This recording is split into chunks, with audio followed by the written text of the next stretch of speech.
Welcome to the After Darks version of Field of 12 college football. George Whitfield, surrounded by the best crew you're going to find on any podcast or show anywhere, talking college football. Prodigal son of Oklahoma and Texas A&M, Trevor Knight. Favorite son of We Are Penn State and the Baylor Bear himself, Bryce Petty. Fellas, let's roll on into it. We're already watching. We are now in playoff mode.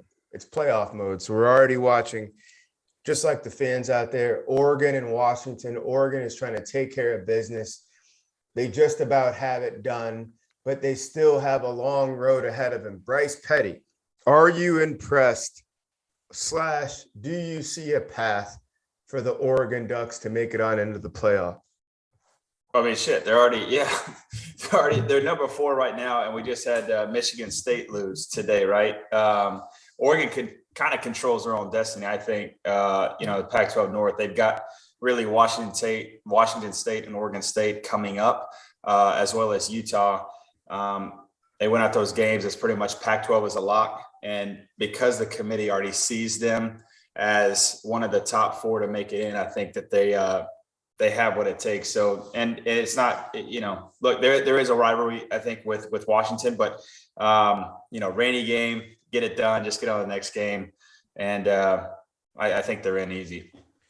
Christian Hackenberg, is Oregon one of the 4 best teams? So say they win it out and everybody that's in contention runs out the rest of the season. Say the top 8 teams from wherever they are run it out. And obviously, I don't think that's like even possible with Oklahoma, Georgia, et cetera.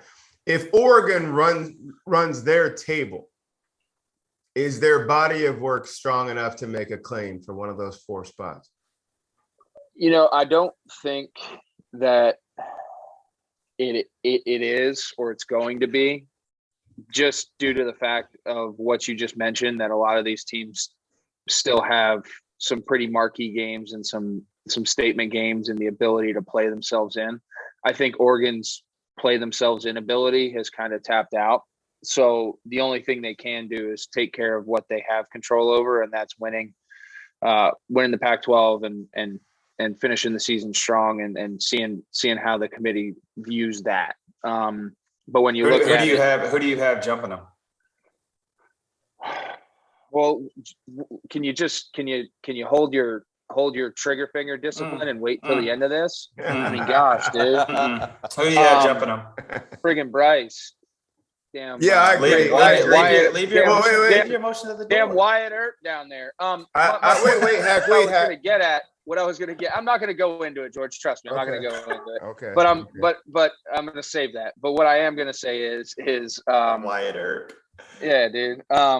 What I am gonna say is you have Georgia and Alabama are inevitably gonna play each other as long as nothing crazy happens in the SEC championship game. I think that plays an interesting role in how things work. And again, we'll get into that. And then when you look at Michigan, Ohio State, they still play each other. Both of them, Ohio State still has Michigan State. Michigan still has Penn State. So there's a lot of things that go into it. Obviously, Michigan State losing today doesn't help them a whole lot. But I think that my point being is I don't think Oregon has anything that's going to make or break them. They have to finish out strong, and then we'll see what happens with everybody else in terms of their ability to make their case. They have stronger opportunities ahead of them. Trevor Knight, the Ducks, if the Ducks run it from here with a win at Ohio State, I don't know if there's a bigger win so far this season, and the Cincinnati Bearcats run it out, because, I mean, the game's the game. They're going to wrap this up. Solid game, no drama. If you're a committee member, how do you look at that? The Bearcats undefeated versus the Ducks. The Ducks fell off the track one weekend versus Stanford, who got blown out today versus Utah, 52-7. But if you weigh the two, Oregon's played more heavyweights than Cincinnati has played. But Cincinnati is the one that's undefeated. How do you do all that math? think there's a lot to still unfold. That the part that scares me about Oregon is that on this show, and I think everybody in the country wrote off the Pac-12, right? I mean, there's no way anybody from the Pac-12 gets in. Yeah, Oregon's a good team, but they had that horrific loss to Stanford. Let's forget about the Pac-12 and move on to the conferences that really matter. And then boom, first playoff ranking comes out and Oregon gets the respect at number 4. Now, because they will run the table, I believe, right? I think we all agree there. Now you've got to demote them from the top 4, and that's going to be hard to swallow for those prideful committee members that we don't know, right? Who are those people? Nobody knows who they are, if they ever even played football, but they're going to have to swallow their pride. That being said, while Oregon's out on the West Coast playing after dark and, winning their games, they're not going to be winning any big games. Some of these other teams will be winning marquee games on these backloaded schedules. And I think it poses an opportunity for them to jump. Cincinnati didn't help themselves out today, struggling over Tulsa.